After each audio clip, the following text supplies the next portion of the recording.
Muito obrigado, meu irmão, por essa rica oportunidade.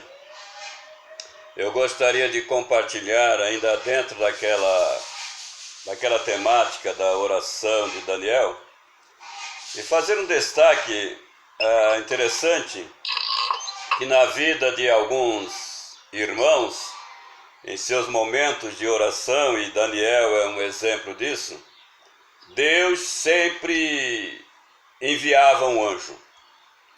Quando Pedro, por exemplo, estava preso, de acordo com o registro do livro de Atos, a igreja estava orando.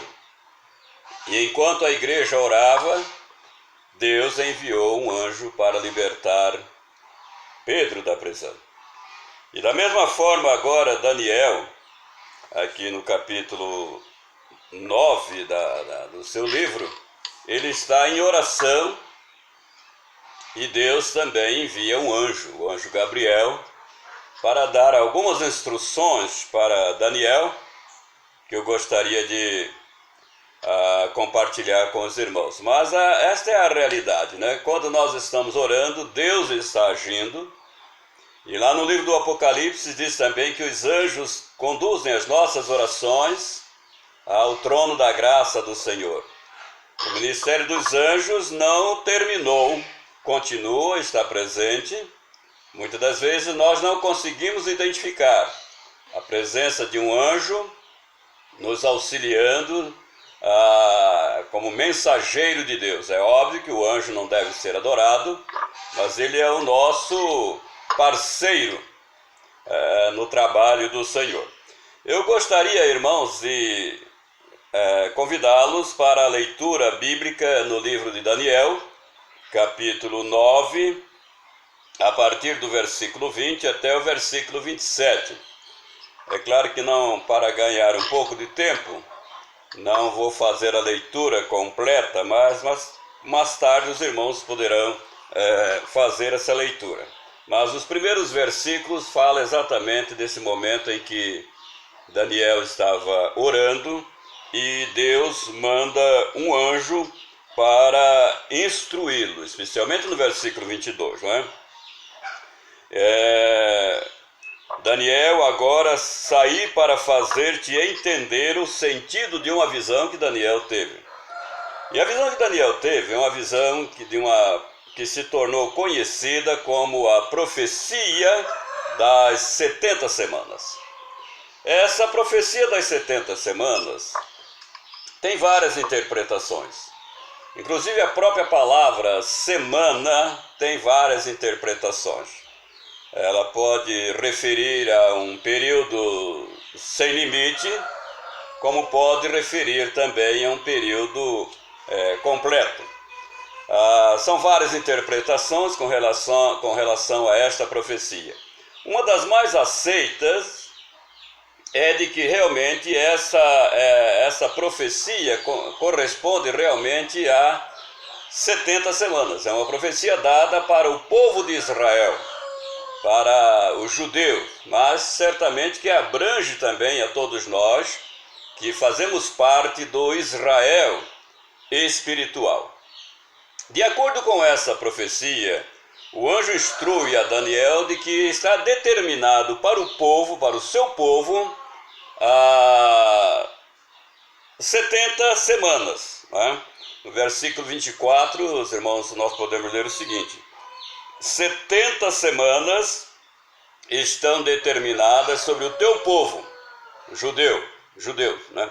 E sobre a tua santa cidade, para fazer cessar a transgressão, para dar fim aos pecados, para expiar a iniquidade, para trazer justiça eterna, para selar a visão e a profecia e para ungir o santo dos santos. É uma referência a Jesus Cristo, não é? E aí prossegue. Sabe e entende desde a saída da ordem para restaurar e para edificar Jerusalém, até o ungido, Jesus, ao príncipe 7 semanas e 62 semanas, isto é, 69 semanas. as praças e as circunvalações se reedificarão, mas em tempos angustiosos. Depois das 62 semanas, será morto ungido, e já não estará. Quer dizer, a morte de Jesus Cristo, não é? E o povo de um príncipe que há de vir destruirá a cidade e o santuário. Uma referência, dentro do período histórico, à destruição de Jerusalém, do ano 70, pelo imperador Tito. E o seu fim será um dilúvio. E até o fim haverá guerra, desolações são determinadas. E ele fará aliança com muitos,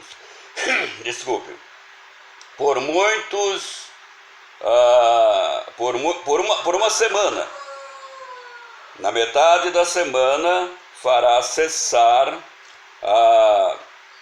o sacrifício e a oferta de manjares.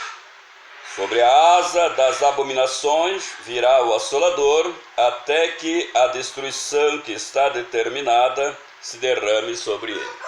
Bem, portanto, aqui nós temos uma profecia de conteúdo histórico, parte dela já foi cumprida,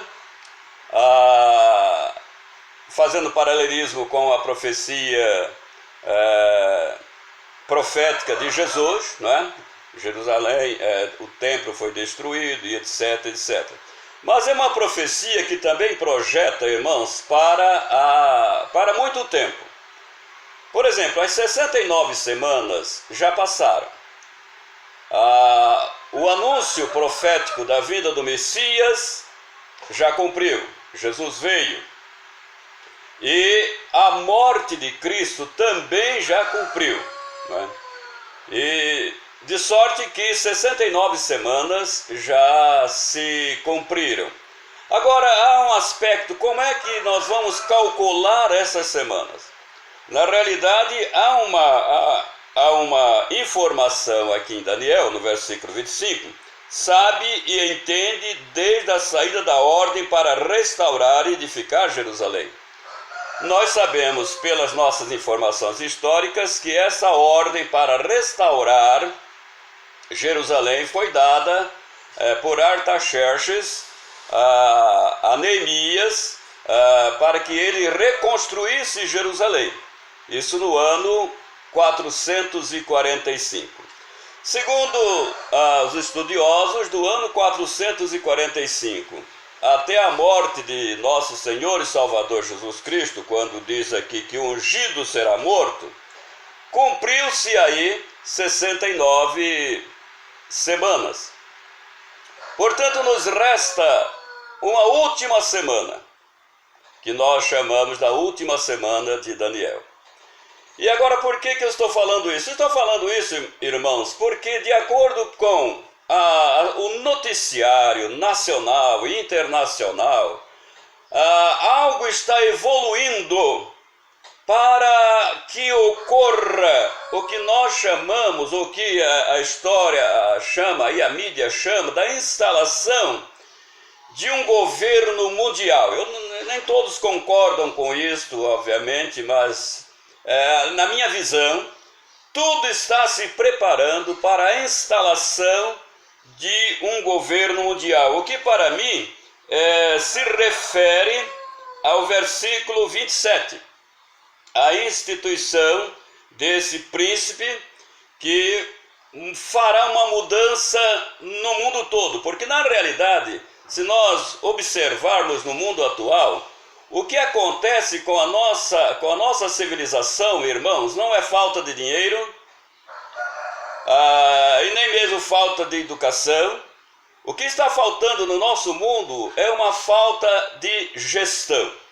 Alguém que possa gerenciar esses conflitos mundiais. E na realidade o que me parece que vai acontecer e que está caminhando para isso, e algumas notícias chegam de alguém apelando para um governo mundial, né, para a nova ordem mundial, e um governo que possa centralizar tudo para transformar este mundo num paraíso, e que realmente vai acontecer. Os preparativos estão sendo canalizados para isso, e nós acompanhamos diariamente as mudanças que estão ocorrendo, que no momento apropriado esse governo mundial se estabelecerá e fará uma mudança extraordinária no nosso mundo. Transformará o mundo em um paraíso. E é interessante que tudo está previsto na palavra de Deus, e nós damos mais atenção ao que a mídia está propagando do que o que a palavra de Deus está dizendo. A palavra de Deus diz que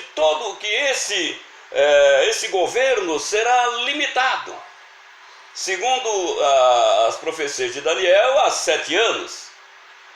A primeira parte desse governo será realmente um sucesso extraordinário. Ele fará um pacto, as nações deixarão de se gladiarem, os conflitos deixarão de existir, a economia vai estar totalmente resolvida, a paz mundial e etc. E tudo. E alguns, até os judeus, vão dizer: isso aí é o Messias que nós estávamos esperando, porque para os judeus até hoje o Messias ainda não veio, porque eles têm a visão de um Messias político. E esse homem que virá fará essas mudanças extraordinárias. Agora, o que ocorre é o seguinte, que no final, na segunda metade dessa semana, a situação vai mudar.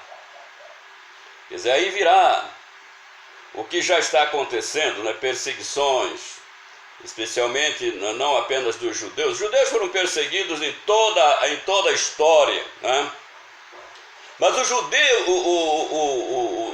judeus que são os cristãos, o Israel, o verdadeiro Israel, também sofrerá perseguição. E essas perseguições já estão acontecendo. Especialmente se nós, os cristãos, não nos enquadrarmos dentro da filosofia governamental dessa nova ordem mundial. Aliás, não é uma nova ordem mundial, é uma velha ordem mundial. Porque desde o princípio da história, nós vamos encontrar lá no livro de Gênesis, Nimrod, filho de Cush. Cush é uma referência à moderna Etiópia. Ele já tinha o propósito de criar um governo mundial.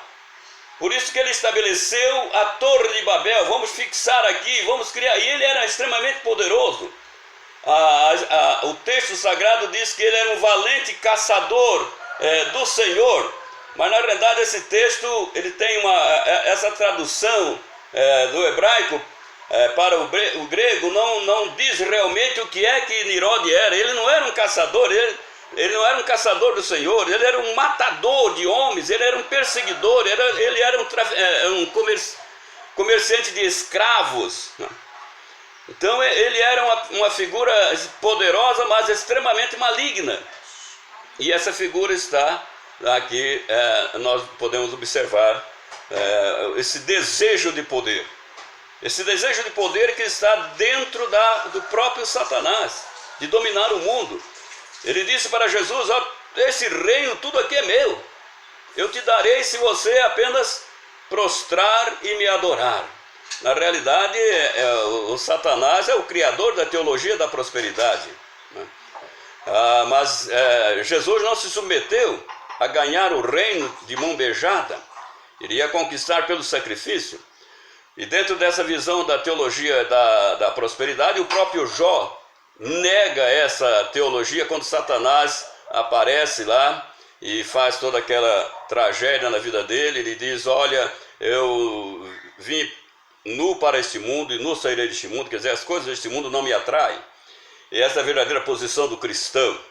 Portanto, meus irmãos, o que nós estamos aguardando nesses últimos tempos é exatamente a concretização daquilo que a palavra do Senhor nos ensina, do que a profecia nos ensina, né?